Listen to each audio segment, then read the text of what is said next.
I Okay. What is the situation regarding COVID like over there? sorry? What is the situation regarding COVID-19? There's very few community cases. So they tend to split them here. So they've got the people, they've got the domestic foreign workers who live in the communities and in the dormitories, and they're quite high still. They still get probably about 200 cases a day from that, I think, if I average it out.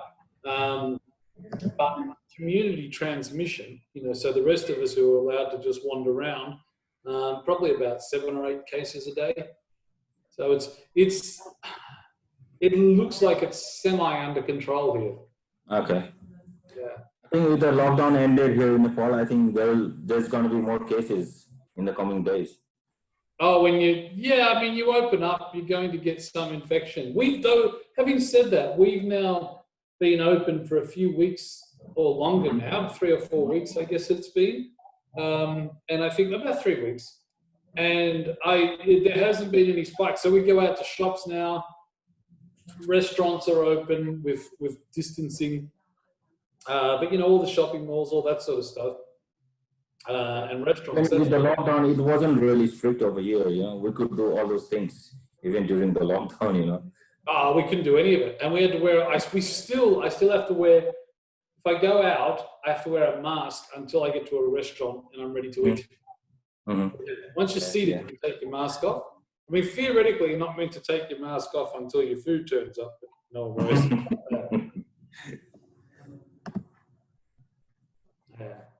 So Singapore's been okay. Australia, I think it will be okay. I think the thing with Australia is they're taking it really serious. They're taking it really seriously. So even though they don't have this anywhere near the US or some of those other destinations, their cases are still relatively low.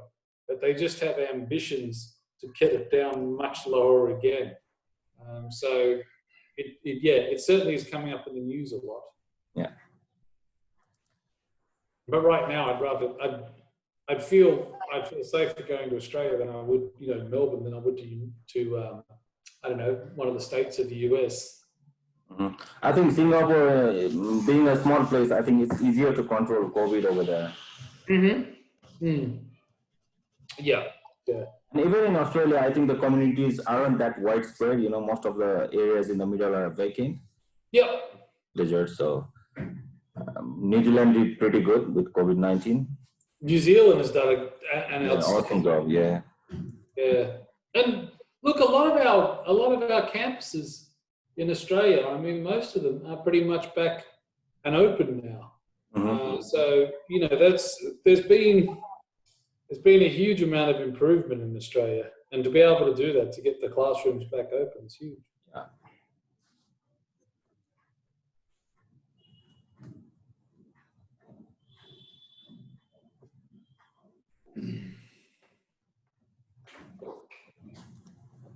We've got about 6. About 6 minutes. Yep. Okay, let's start the session now then. Yeah, absolutely. Okay. Hello everyone. Welcome to the third event on the third day of Grace International's Virtual Education Fair 2020. As we all know, we've been talking to representatives from different Australian universities and education providers and getting information and updates on courses, fees, the impact of COVID, and much more. Today we'll be talking to representatives from Study Group, which is a leading education body with existence in UK, Europe, North America, and Australasia as well. Grace International started working with Study Group in 2019 and has successfully enrolled a number of students at CSU study centers, and we're also working towards enrolling students at leading UK universities through Study Group. Let's welcome the guests for today, Martin Bose, Regional Sales Director for South Asia and Southeast Asia, as well as we have with us Raju Travel, the Partner Sales Manager for South Asia. I'd like to welcome you both to the event and hand over the mic to you, and please proceed. Thank you. Yeah, thank you. All right, thank you. So yes, as mentioned, my name is Martin Boyce, Regional Director, and I'm joined with Raju today. I'm just going to share my screen. I'm just looking for the function that does that. If you just give me a moment here, I will now just commence to share screen. Oops. Let's see. Share. Okay, and I'm now going to just switch. I will take it off the latest announcements and switch it over, to my screen here. Perfect. Can everybody see my screen? And probably they can see themselves on this, can they? Okay, that's nice. I'm happy to stay on camera as well. So I wanted to talk to you today about Charleston University Study Centres, which are in Melbourne, Sydney and Brisbane. Now, I imagine that we'll have a lot of questions about when can I go to Melbourne, can I go to Sydney, when can I go to Brisbane. I think the thing I would say about the way Charleston University has approached this is that we will get you to where you want to be. So that's our overall intention. Whether you start with us online and then at a certain point decide to move to Australia to commence with face-to-face is going to be your decision. So there's a few things that we've done. We've pivoted towards virtual learning so that if you want to start, you can commence virtually. And if you then want to move the following semester or during the semester to face-to-face, that's possible for you as well. So that pivoting to virtual learning for us has been quite an easy thing. We've been doing it since March of this year. So all of our teaching and training has been on face-to-face virtual. So the campus is opening back up again this July. But for our students who are overseas and can't come to join us, we're still doing face-to-face, what we call face-to-face virtual learning. It's been a fairly easy exercise for us to deliver our programs online, mainly because Australia's #1 online university provider is actually Charleston University. So more students, if they choose to do online study, do it with CSU than they do with any other university. So our platform has been built with international students in mind. So we find that that's been quite successful for us. I think that you'll have questions about, does my online learning count towards I think one of the questions that you'll have if you decide to do online learning is whether it counts towards your post-study work rights visa potential. The answer to that should be given by your agent, and because as a representative of an education provider, I can't give you migration advice. But what I would say is that there have been recent announcements that have been received very positively throughout the industry and by all of our partners in Nepal and in all other markets for that matter. So I encourage you to check with them as to what that means. Perhaps Manish or Andrew will pop on later to give a further clarification on that at the end of this talk. But for us, whether you choose to study online or face-to-face, we're committed to helping you get that outcome of a CSU degree that then can hopefully lead on to 2 years of post-study work rights after that. So in this time where there's, I suppose, a fair bit of uncertainty, we've been offering a lot of scholarships to our students, which has been quite encouraging for them. In July, we had scholarships of up to $8,000 for students if their grades were high enough. So it was on a range between $4,000 to $8,000. So these are our July scholarships at the moment, which is just about to close, and we'll be making a similar offer and announcing that shortly for November. It has been quite an attractive offer because if you work it out, say if you decide to do a Master of IT, the cost of that course is about $25,000 across a year. So if you get an $8,000 scholarship,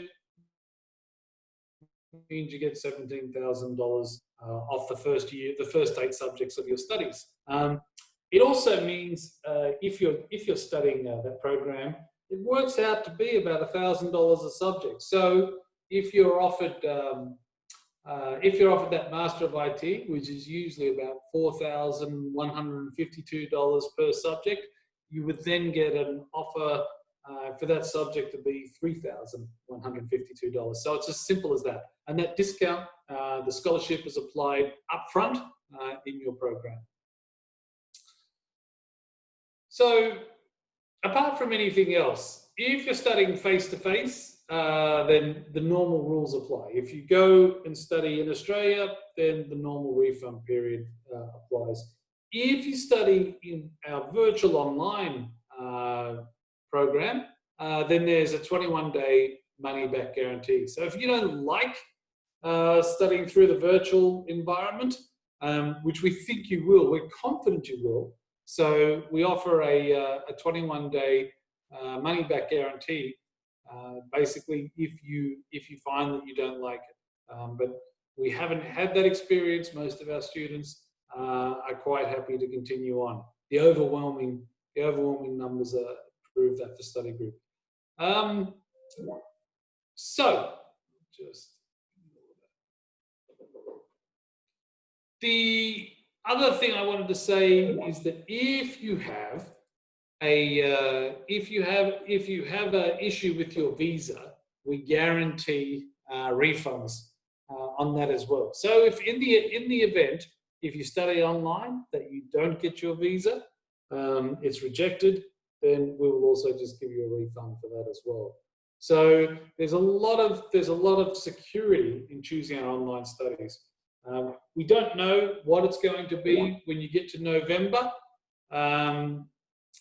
but it's going to be either way. We'll be able to offer you a program that'll still be able to allow you to achieve your final outcomes, whether that be online or face-to-face in Australia.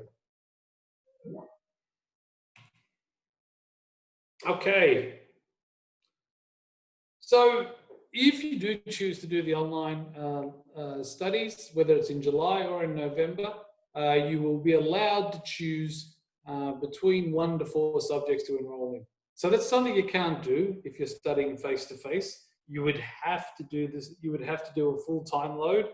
If you start with us online, you can just do 1 or 2 subjects. It's really up to you how many you want to do. You can even only just start with 1, which is a nice thing. You can really ease yourself into the water with studying in the Australian curriculum by doing just that 1 subject online. So that's a flexibility there that's available for you online that you would not normally have where you study in Australia, where you would have to do a full-time load. All right, I think that pretty much covers all of the online period, because I know most of you would much prefer that our borders open up and that you're able to go and study face-to-face. That would be the case for me as well. I hope that's the ultimate outcome for you as well. But I need to cover those options just so that you've got some flexibility there. So moving on from that, what is it that we're offering with Charleston University? So as I mentioned before, yep, we've got locations in Brisbane, Melbourne and Sydney. What you've got here is the destination that is the most popular for students from Nepal. So number 1 is Sydney. I think number 2 is Melbourne. And if I'm not wrong, number 3 is Brisbane.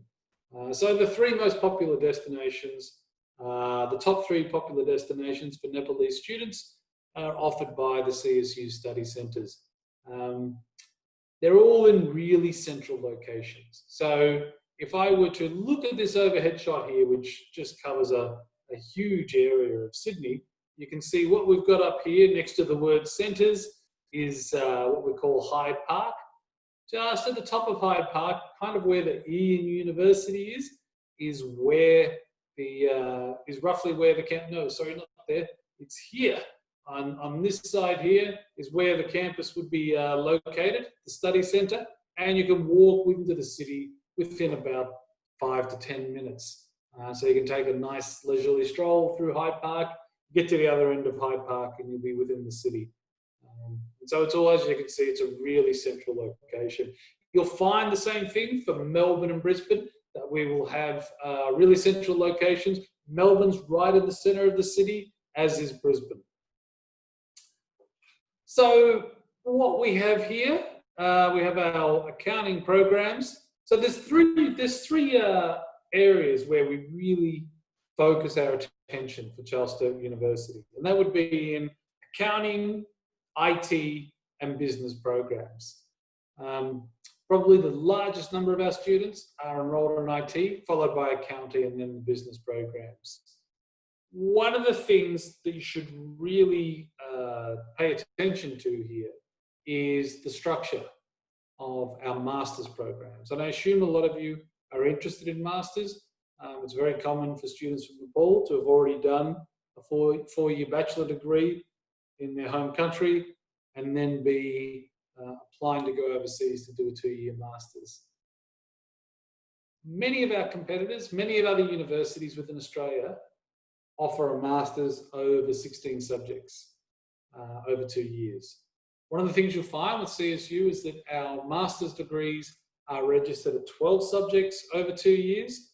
The advantage to this, for this to you is you don't have to study subjects that you actually don't need to, nor do you have to pay for them. So when you look at our programs, you'll often find that they work out to be more economical for you, more affordable, because we're actually only requiring you to pay the tuition fee for 12 subjects over 2 years. And plus we have the scholarships on top of that. These 2-year masters do meet the requirements for post-study work rights. And our masters does also, for accounting, meet the requirements for associate status membership to the CPA, which is what you want, to be basically job ready to be able to work in accounting when you finish the master's degree, should that be what you've chosen. So we also have a Bachelor of Accounting, which also gets you the associate status membership to the CPA as well. As well as the accounting programs, we have business degrees in, I would say, a Bachelor of Business Management, Marketing, and then a more generic business studies program. The one that I think is probably the most popular of our masters is the Master of Commerce, which is 2 years, so 12 subjects over 2 years.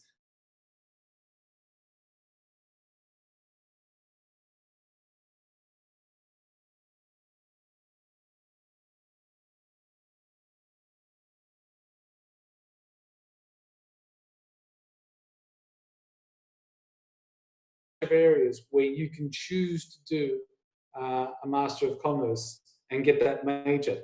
One of the things I should mention is that you can get multiple majors, and it's why this is a really popular course. So long as you do 4 subjects in a given area, you'll get more than one major. So you can, for example, have a Master of Commerce, and it will say on the final testament, Master of Commerce in Finance and Marketing, or Master of Commerce in Marketing and HR, depending on what you took at least 4 subjects in. So it's very easy to do at least 2 majors, possibly up to 3 majors within that Master of Commerce, and get that on your final testament. The IT programs. These IT is, I suppose, really the flagship program that we offer. We have the highest number of IT enrollments in Australia, so we're number 1 for that. And I think it's worth noting that all the bachelors and masters in IT that we offer are all accredited at the professional level by the Australian Computer Society. The Master of IT is the program that changes the most in terms of new majors. So when we first started the Master of IT, I think it had about 4 majors in it. We now have 10 different majors that you can do within the Master of IT. The most recent ones we have, you can probably guess them if you're because they're probably the ones that if you're interested in Master of IT, they're probably the ones that you're applying for. So you're likely interested in doing perhaps a major in cybersecurity or data science, which are our two newest majors and also two of the most popular. The two before that were cloud computing and mobile-oriented programming. Those were the two before that were also the most popular. But we also offer a range of other masters, majors that you can do in this masters as well, including systems analysis, network security, not to be confused with cyber security. You can do an IT management major as well. I won't go through all of them, but there are 10 majors that you can do within this. So there's a core subjects that you do within the Master of IT, and then there's a specialized area, which is how you take out a major in either, as I said, either cybersecurity, data science, network security, systems analysis, whatever it is that, however you want to target yourself for the workplace after you finish your master's degree. So the best thing I could probably say about the Master of IT, apart from how many majors we offer and how they can make you job ready for the workplace, is to prove it, which is that the median salary for our computing and information systems graduates is 16% higher than the national average. It's all very well to talk about what's in our programs and how great they are. What you really want to know is, how do our graduates perform when they go out into the workplace? So that 16% higher than the national average is something that's really important to the students that we talk to considering studying with us. So I always like to think of this. We say here we're forward-thinking, career-focused, and I touched on this just before with that salary. So it's not only the IT graduates, but overall Charleston University graduates have an average starting salary that's just over $5,000 higher compared to the national average. So we've got the highest employment rate in Australia at 87.5%.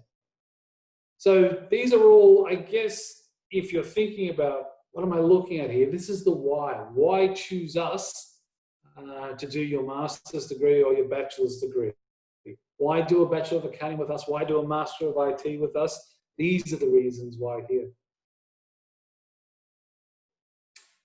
I think that it's great to talk about how well we're doing with our employment rate and the salaries that our students are getting, but I guess the question is also the how of all of this too. And so we've got a list here of all the things we do for our students to help them with their career development. So we've listed a whole range here about career workshops, job readiness clubs. We also make sure that their LinkedIn network profile is all up to date. All of these things are good things to be doing that we've listed here. The one that I probably want to highlight the most to you, and I think is the most substantial one, is our internship program. So our internship program goes for 12 weeks and it doesn't cost you anything. You also don't get paid during that period, but it's a 12-week internship at the end of your bachelor's or master's. And if you've already found a job at the end of your degree, that's fine. The internship's optional. If you don't need to do it, don't do it. But we make this available to every student that we have. And we recognize that one of the most challenging things, and probably one of the things that makes you more nervous than anything else, is about finding work after you finish your higher education studies. So you might have some nerves about what the degree is going to be like, but you've studied before, so you're probably pretty confident about this. The one that probably makes people nervous is going out and finding work afterwards. And it is the area where there's a bit of a gap. Because you've got this qualification, how do I demonstrate that I'm experienced? And that's what we offer with this internship. So we will put you in internships that are relevant to the degree you studied. So if you studied a Master of Professional Accounting, we'll find you an accounts receivable or auditing position, something that's relevant to you with accounting. Same as if you do a Master of IT, same as if you do a Master of Commerce with a marketing major, we'll find an internship that is relevant to what you've done. And this is the thing we do to give our students confidence, allow them to build networks, and it really just demystifies what happens in the workplace by doing this internship, and gives the students confidence. Occasionally, students do get offered full-time jobs as a result of their internship at the place they're doing the internship. That's not actually the intention of it. It's never something we guarantee. It sometimes just happens as a result of jobs becoming available there. But it's a good outcome. Okay. So I've talked about the internships. We also have leadership programs. And these leadership programs, they cut both ways. This works in two ways in my mind. So you can join the student representative committee, but probably initially that's not something you necessarily do on your first day. It's more important to know there is a student representative committee when you come to study at Charleston University. So that's people by students. What we call peer assisted sessions, the pass leaders. Question is, what's that about? That pass leaders are students that have been successful in a subject either a semester or two before that you are now studying. And there's someone that you can talk to about any difficulties you're having. So if you're doing Introduction to Programming or Human Resource Management or whatever the course is, Principles of Accounting, Taxation, you can talk to another student who've got either a distinction or a high distinction in that subject. Of course, your lecturers and tutors are also available to you to talk to about this. Don't get me wrong. We just find that the more support networks that we put there for students, the more contact points we put there for them, the more likely they are to be academically successful. Now, I mentioned that this cuts both ways. So when you arrive at Charleston University, you'll take advantage, we hope to take advantage of having all of these support networks there, the discipline support leaders, the PASS leaders, the SRC, the STEP leaders.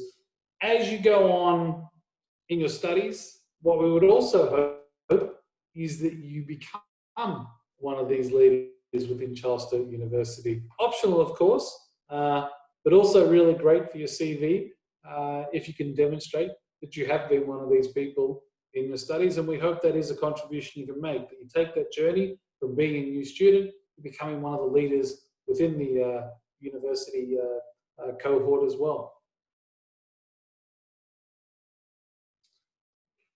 So, supportive study environment and timetable. I guess these are the basics here that you would probably have questions about, and I think it's normal to have these questions. I've spoken a lot here, but your questions also would be, well, how much time is this going to take for me?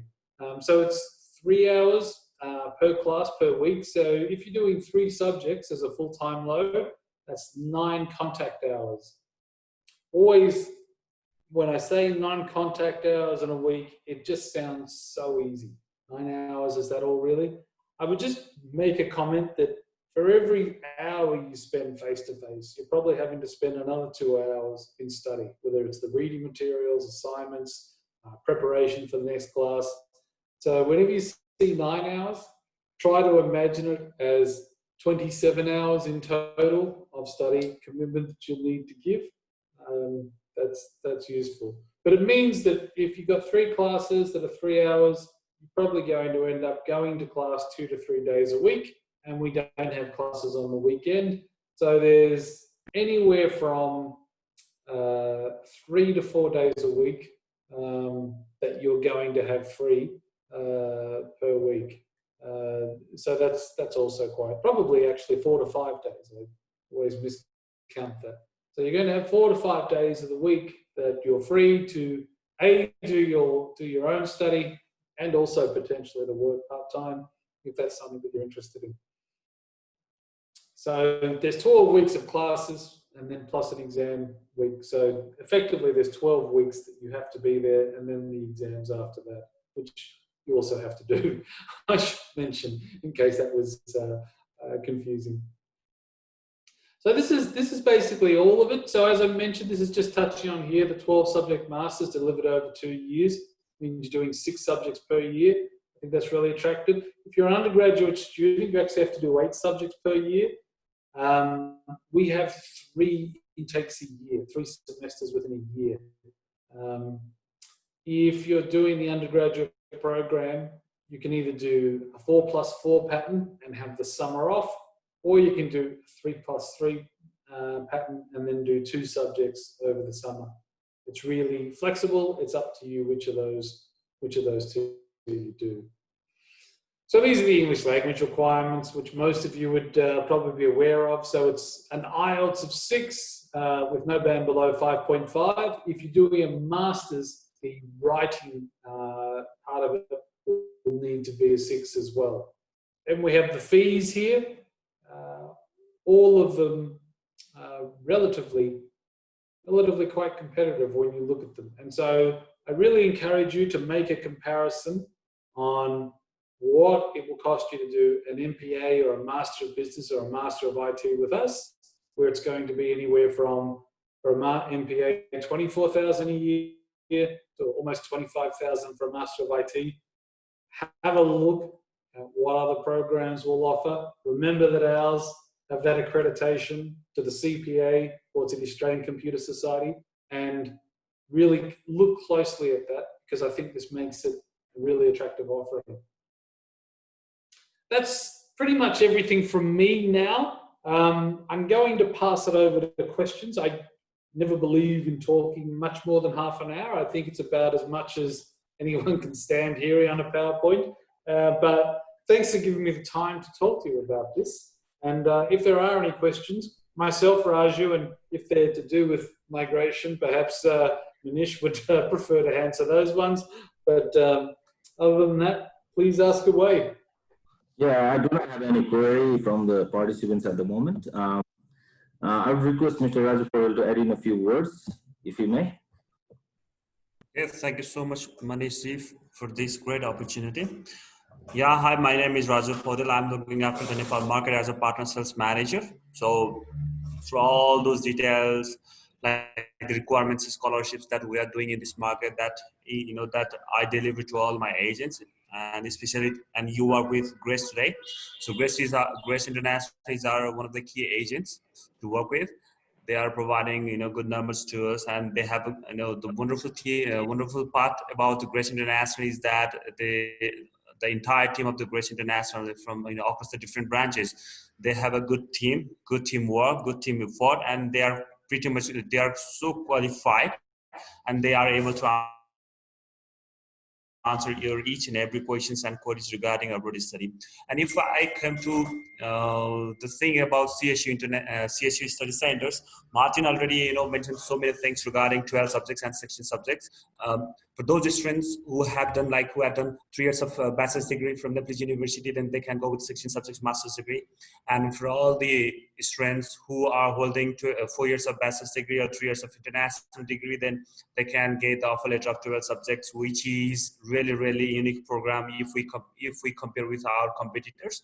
So studying 12 subjects master's degree will help you to have a less course load and even the tuition fee.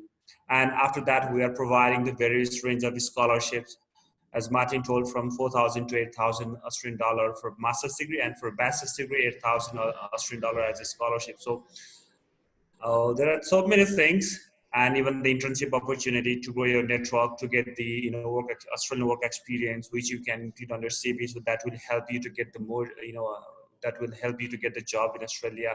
So there are so many propositions. You can ask any questions, and we are ready to answer that. And I think I shouldn't have that much word, because Martin already covered so many things. So yeah, so let's wait for the questions. I think definitely we'll get something else. Please feel free to ask us. Yeah, we're still waiting for questions to arrive. I've got no questions at the moment. I'd like to thank Mr. Martin Boyce and Mr. Raju Podil for taking time out to talk to us today. And to all the participants, the lockdown has ended, but we're still closed. So in the meantime, if you do have any query, you can put that through our Facebook page or through our website. You've got our contact details over there. If you'd like to study at one of the CSU study centers, please contact us and we'll provide you with all the necessary information. So I think we're at the end of the session and there's no query at the moment. So I'm happy to just talk to you for a couple of minutes here if people want to think of any questions. Yeah, no problem. I think that all of these destinations, as I said, they're the top 3 destinations for Nepalese students. I remember when I've lived in both Melbourne and Sydney in my life, and I remember one of the things I lived in Sydney for about 10 years, and so I moved back and forth between Melbourne and Sydney. And moving to Sydney the first time, I was actually stunned by what a huge Nepalese community they actually have there. It's still the first choice of Nepalese students, I think. Yeah, it's still the first choice of Nepalese students. Yeah. Sydney. Which is, it's a really great thing. It's really recognisable throughout the city of Sydney. I mean, there are clusters where a lot of clusters or suburbs which are more popular with Nepalese students as well. But it's a really great experience for students. Sydney's a really exciting city. It's incredibly cosmopolitan, incredibly beautiful to look at. It's a great lifestyle in terms of weather. Melbourne, I grew up in Melbourne, so I've always had a soft spot for it. It's certainly it's both in terms of culture and sport. It's really the #1 city. Certainly Sydney's the biggest. It's the most spectacular to look at. But Melbourne's got a huge reputation for both culture and sport. Mm-hmm. Both really exciting cities. Brisbane's, I think, the fastest growing city in Australia at the moment. So yeah, all really exciting cities to be in. Well, Nepalese students would still prefer Sydney and Melbourne, into other cities. But with the regional thing coming up, I think we are getting more applications for Brisbane, Adelaide, and other regional areas as well. Yeah, I definitely see that happening as well. And students will have to make decisions about what's the most important thing for them. The advantages they've always got with a big city like Sydney or Melbourne is they're going to have huge support communities around them. The regional points, that's also a thing as well that could be quite attractive for students. I think a lot depends on the PR requirements as well. In the past, it was even when you did a certificate 3 in I think certificate 4 in commercial cookery, and you got 5.5 in IELTS, you'd be eligible for PR, but it's not too easy at the moment. Mm-hmm. So I think regional areas will get some boom in the coming 10 years. Yeah.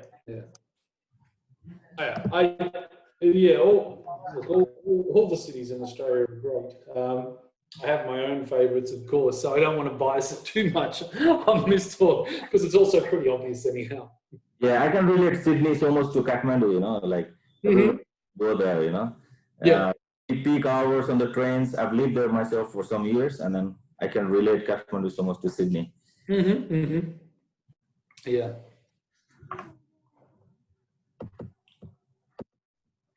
Okay, any questions that people have there?